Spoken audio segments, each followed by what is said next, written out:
All right, welcome to video number 3. This is the kind of meat and potatoes of the series because this is all about the crossbreeding part. It's the complicated part. And there's some basic tips and tricks. There's some seriously obscura found in this video. But to start with, I'm back at this crazy garden again where you'll notice large amounts of refrigerators and large boxes. So I bring this up because there's sort of two ways to at least sort of go about getting your clone copies so you can make better clones and eventually make a perfect clone. The first way is, even if you just have that one planter box, whenever you come across a plant with good genetics, clone it and save it. Now, keep in mind, if you do this long enough, you're going to overflow a single refrigerator or a large box. And if you try and get perfect hemp plants and blueberries and potatoes all at the same time, you're going to eventually end up eating a box for each. And that's part of the reason why this is designed like this. But I'm assuming you don't have a giant mega farm and all the infinite storage you want. So there's the technique I just described, where you keep harvesting as you go, finding the good ones. And with hemp, that's particularly important. Hemp plants, because already mentioned, you cannot replenish your hemp seeds by eating your cloth. They're more important. I'm more conservative with hemp clones. If I find a hemp clone that I would normally throw out if it was a blueberry or pumpkin, I might very well keep it as a hemp clone because I know that it's harder to get good clones with hemp just because of the limit. Now, having said that, maybe you've got a crew that's maniacs, maybe you're a maniac, and you find yourself in possession of 100 seeds. And this is, all plants follow the same genetic rules, including the one I'm about to go over. So if you have 100 of a seed type, you can now do what I call the killer keep, where you can plant, and usually you plant in the corners, and then you look at your genetics and decide whether or not you want to kill or keep.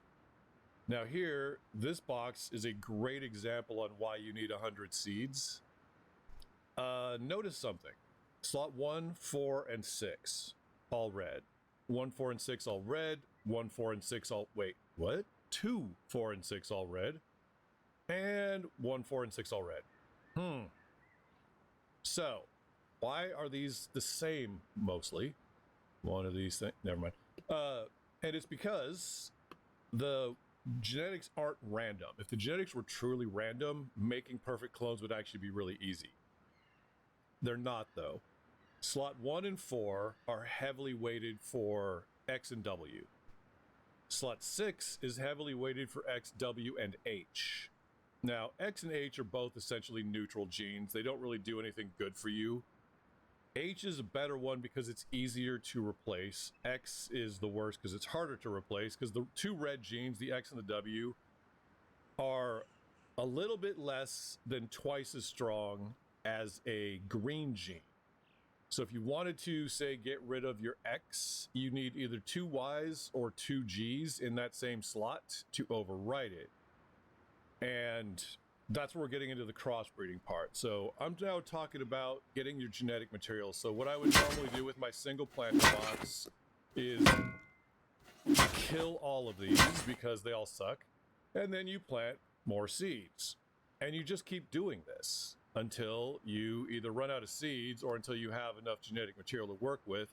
Now here, 4 and 6 still suck, but 1, 2, and 3 are GYY, so that first slot G makes this thing a keeper. Hot garbage, first slot G again, this is a keeper. Remembering that hemp genes, you really want to make sure you've got a variety of slot 1, 4, and 6 to try and make up for your spots that are missing. And why are these important to get multiples? So W and 4, X and 6. X and 4, H and 6. So these two could be used together to overwrite this W in slot 1. Because there's 2 Gs, and they do not have overlapping red genetics. So that's why you want to keep both of these. They have perfect value for you.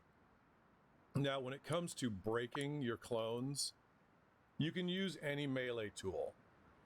But here's the thing. If you pull out most weapons, like almost everything, you can't see the genetics. You have to get off the weapon and then go back and then smash it. Paddles and rocks allow you to see the genetics while you're holding the weapon. So that's why those are popular. So right now I'm going to show you guys an express version of what a random mix of 100 seeds looks like. And I'm obviously playing on a modded server, which is apparently lagging a little bit. And on this one, so this is a 5x5 planter. So at this point, this is roughly 100 seeds. So let's take a look at our genetics. We already know that a couple of these were pretty good. Well, here's another good one. Not good, not good, not good, not good. And notice again, those 1, 4, and 6 endlessly being terrible. Now here's a pretty good one. And this one, oh, this is a special category. I was hoping one of these would show up. So you want a 6 green plant because the genetics are much easier to work with. But in this case, we have a rare case where it doesn't have 6 greens, but it's still easier to work with than a standard clone because look at where the X is. It's not in 1, it's not in 4, it's not in 6. So while difficult, it is possible to replace that X with a bunch of other clones which aren't perfect either and aren't 6 green. The 6 green are still your ideal. You really want one. But that, you know, an X or a red genetic in 2, 3, or 5, and the rest of them green is a clone worth keeping, even if it's not a very good genetic mix. This one's great though. It's got G in 1 and 4 as well. That one's a good plant. So you're already getting a feel for what I'm talking about. Basically about 1 in 9 to maybe 2 in 9. Wow, is this whole box hot garbage? I was gonna say every box usually has about 1 keeper. Well, here's a Y in 6. That one's probably a keeper. G in 1. Yeah, I guess there's a couple that are at least okay.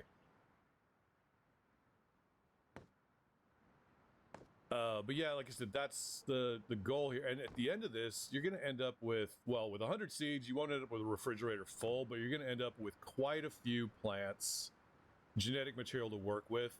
And with a bit of luck, you'll have enough to get perfect. Still no luck with our perfect gene, or not perfect, but our 6 green. Now, if you're insanely lucky, you'll plant 1 seed and you get not only a 6 green, but it'll be like GGGYY. I've done that once or twice where I got a perfect or near perfect on a seed, including once where it was actually perfect. It was literally the first seed of that type I'd planted the entire wipe. It was kind of funny. A few minutes into wipe, and I'm like, dude, we got perfect corn. And my crew's like, what? Oh, there it is. Not only is this all 6 greens, the genetics are pretty good.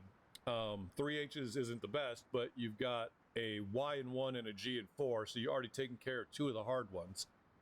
So this is exactly what I'm after. With this plant, now we can use the clones we've also got around to make the perfect plant. Now the question is, will the server stay stable long enough for me to actually get this part done? But I'm going to go through ahead and actually I'm going to go through and just harvest all the good clones and then get that part of the video going. So I've gone through, harvested all of the good ones out of those 100 or so plants. And we got our 6 green, and I'm going to start with this one because it's definitely easier. It'll be a little simpler process. And I'm going to show you how you walk through this process. So one of the first things you do need is to actually make more copies of these. 2 is nowhere near enough.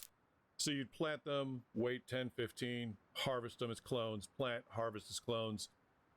Your main 6 green ones, make sure you got 8, 9 of them because you're going to use quite a few of these ones in particular. So ideally what we're looking for is 2, 5, and 6. Now, we want some mix of between 2 greens and 4 Ys and 4 greens and 2 Gs and 4 Ys and 4 Gs and 2 Ys. I think I said that right. In any case, you're looking for G and Y. And with hemp, it can be 2 and 4, 4 and 2, or even 3 and 3, because hemp is a high yield crop. The extra Y does help it produce more crop or more product. The only thing you lose with a 3Y 3G is if you have 4 Ys, you'll get an extra clone. If you have 2 Ys, it's the same number of clones as 3 Ys. So you do lose a tiny bit in the cloning part of this process by only having 2 Ys. But I don't really care that much because, like I said, good enough is good enough. If you're smashing a clock, running a timer, you are Mr. Perfect Industrial. How fast can we do this? The perfect clone for you is 4G2Y. It's the mathematically fastest way you can get your crops in. And another advantage to more grow genes is that because they grow faster, they use less water. At least if you harvest when they're ripe. So we need... Let's focus on slot 6 because that's actually one of our challenging ones. So there's a Y in 6, Y in 6. Now, also these are organized by just first letter. So I usually start G in the top, Y in the second, H, X, W. This one, though, I had so many G's harvested, and that's something I did forget. Let's mention that. You guys, I already mentioned this part where the genes are biased. Slot 1, 4, and 6 in particular are biased towards negative genes. So as the gardener, you need to have a bias towards the positive genes. So having a row plus of green or G and a bunch of Y's as well is, oh, there's an H, sorry. And a bunch of Y's as well is, it's on purpose. We're trying to collect those genes. Now, one thing you'll notice is if it starts with an X or a W, it probably has a good 6 slot or at least a good 4 slot. Now, I kept a couple of these that are just terrible, right? These are garbage, but you still might need that 6 slot Y or G, maybe. Probably not, because that's hideous, but it can be done. So going back to this, let's try, so we're just looking, that's right. So we got Y, Y, oops, that's not a Y.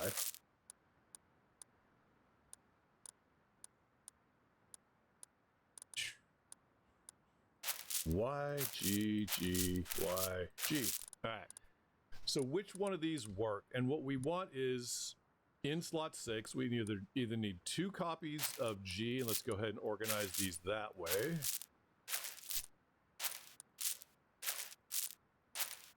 So we got 3 G's to work with. So let's just take a look at these. W and 1, W and 4. W and 1, W and 1. So none of these can even work together. Eliminate those from your process for now.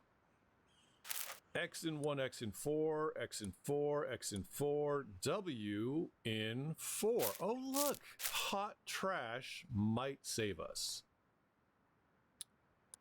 All W. So this one works with it. This one works with it. This one works with. Interesting. So we're actually just going to put this in the mix. Now, I would like to not mess things up. So this has already got an H in 3, so that's just going to stay.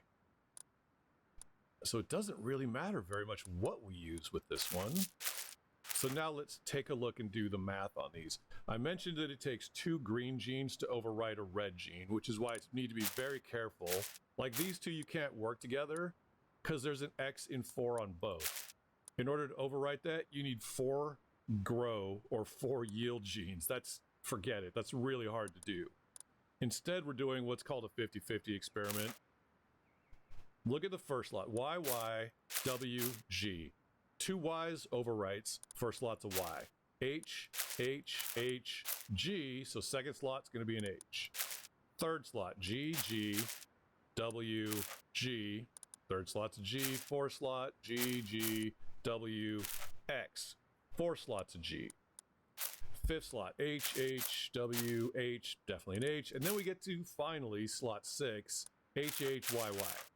So, I actually like this. This wasn't on purpose. But this is a pure and true and simple 50-50 experiment. This is really nice. Because when you run this, it's basically, it's not a coin flip. No. Well, no, it's a die roll. But it's still the equivalent of a coin flip in this case.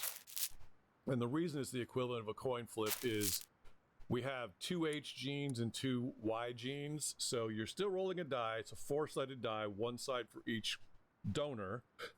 But it's a 50-50 whether it's going to land on any one in particular. And that die roll versus coin flip, I'll explain that in a minute. Now, when you're doing this, another thing to look for. So this one has 3Gs, 3Gs.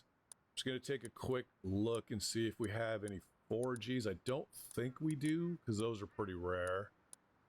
So one thing I also do is I've got a plant with some decent genetics.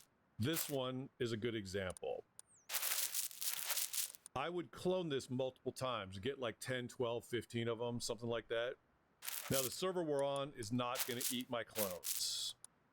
But to do this experiment properly, we actually need 3 copies of this, not 2. So you've got your donor clones over here, or your donor seed, and I'll actually pull up a seed to show you why you want to do it the way I'm explaining it. And then on the right, we've got our, I think I said that backwards. These are your donors, this is your recipient, or this is your recipient. So why would we want to plant a clone with 3Gs, 4Gs, 5Gs as our recipient? Well, watch what happens when we plant these versus when we plant 2 random seeds. I go over here, and these are 3Gs and 3Gs. They're going to grow very quickly. Well, this only has 2. This has 3. This has none. So, pull this out of the way for the moment. Right now, because these have more Gs, I'm going to go ahead and plant that, and I'm going to go ahead and plant all 3 of these. They only have 2 Gs. This will grow faster. Now we got to hold off for a minute on this one because it will grow as fast as these, and because Rust is a video game, it might reach crossbreed before them. So we got to hold off a bit so that these can get a head start, then we'll plant this particular clone. Now let's go over here to our random seeds. 1G, 2Gs. Already we're looking at a bit of a problem. This has 2, this has 3, this has none. So we can still plant our no G, because these both have at least 1. But now we're going to sit here and twiddle our thumbs long enough for this 1G plant to outrun both our double and our triple G. This has to grow enough to where those 2 don't catch up to it. At the same time, we have to plant them before this one reaches crossbreed. This is getting complicated math here. Now we've got a 3D, 2D chess puzzle going on where after this one, but before this one, and that, right, this is a lot more complicated than this, where this is probably a little too soon. So this just hit seedling. Now seed phase is very fast. So I usually just wait till this hits seedling 20%-ish, because each time it goes up, it'll jump a bunch depending on how many grows. But we're just going to wait a little bit, and then we'll be able to plant. Whereas this one, we got to sit here and babysit the entire process. Now, I know some of you play Rust expressly to watch plants grow, but most of us don't. So that makes this part of the game a bit challenging. Now, while we're doing this, let's go ahead and do another part that is related to this a little bit. Earlier, we talked about planting your genetics that you want to work with so that you have more of them. So let's pretend, again, you've only got 1 planter. Well, if I plant 2 of these, 1 of these, 1 of these, and 1 of these, that's fine. They'll go from seed to seedling to sapling. You harvest them as clones. But what happens if you get up and go to the bathroom and talk to your roommate and then come back down and they've reached crossbreed? You just lost them all. Well, you probably didn't lose this one because it didn't reach crossbreed yet, because this one sucks. But you lost that one. So again, you have to pay close attention. Set a timer. 10 minutes, you should be perfectly safe. But after that, I can't guarantee anything. So when you're growing these, you got to set a timer so that you can really stay on the ball. Now this hits seedling 23, so let's go ahead and plant our last one in this mix. But over here, we still can't plant anything because our next neighbor is still growing at a It's not twice the rate because there's the grow rate, there's the grow rate plus 1G, there's the grow rate plus 2Gs. But it's still quite a bit faster, and realistically, we just basically can wait till this one gets mostly through the sapling phase, then we plant, because that's our least worry. This is the easiest way to do it. The catch is you have to be paying attention so that this doesn't hit or crossbreed before you can plant. Now, the fun part about this is I've shot this video several times. I'm playing on a modded server so I can get the things I need, but the server's also been unstable today. So, and I also can't use the speed up, otherwise it screws up the experiment. So I actually legitimately have to sit here and watch plants grow. So these are starting to come in. Notice the exciting things going on here. The fast growing recipients are blazing a trail. Meanwhile, we're still staring at these two while our eyeballs bleed. Over here, we can now collect a couple. Let's see, this has got to be close. It's getting there. What on earth did I get? Oh, wait. I love it when it does that. So, yeah, notice how the clones were all kind of spread out. That actually, Rust does this all the time.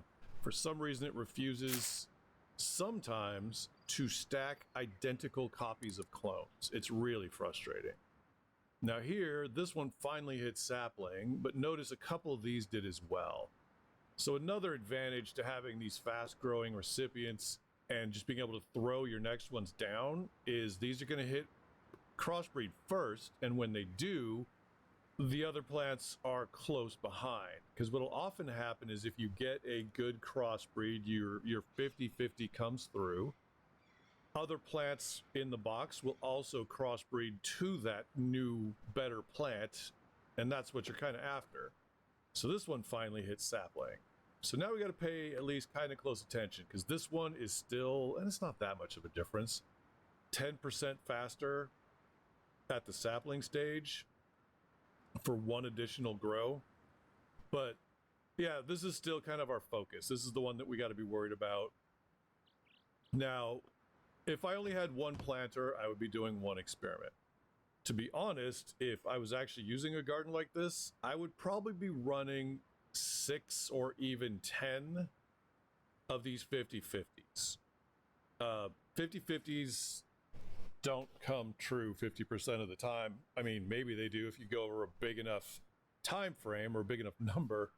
But it's like you can pull up a video of this guy named Darren Brown flipping a coin and coming up heads 10 times in a row or tails 10 times in a row. I can't remember which.